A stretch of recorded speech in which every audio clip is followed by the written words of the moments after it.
সেদিন বিশ্বকর্মা পুজোর দিন আমাদের ভিসুভিএসের ভিসুৎসব ছিল ধনধান্যে, তো সেখানে গেছিলাম একটা দাদার সাথে সন্ধ্যাবেলা।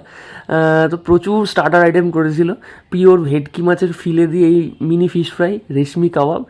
ফিশ ফ্রাইটা তো অসাধারণ সুন্দর খেতে ছিল, মানে একদম পাতলা কোটিং, মানে কোটিং নেই বললেই চলে, শুধু মাছ। আর এই কাবাবটা একদম মাখনের মতো, আর প্রচুর লোক এসেছিলো। ভেতরটা এত সুন্দর। আর আইটেম মানে স্টার্টার আইটেম আরও অনেক কিছু ছিল। পাপড়ি চাট ছিল, দই বড়া ছিল, বেবিকর্ন ছিল, ভেজ চপ ছিল, ফুচকা ছিল। আমি সব খাইনি, এই আইসক্রিমটা অসাধারণ খেতে ছিল। চাউমিন চিলি চিকেন ছিল, সেটা একটুখানি টেস্ট করলাম, সেটাও ভালো খেতে ছিল। দই বড়াটা আমার খুব একটা ভালো লাগেনি, মোটামুটি লেগেছে, তাই দই বড়া এক পিসই খেয়েছি।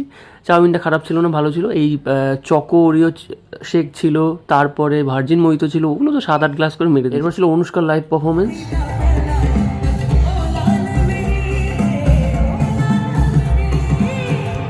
ইন্ডিয়ান আইডলের অনুষ্কা পাত্র। এরপর আমি ডিনারের প্যাকেট নিয়ে চলে গেলাম বাড়ি। তোমরা শর্টস লাইক করে দাও, চ্যানেলটা সাবস্ক্রাইব করে দাও।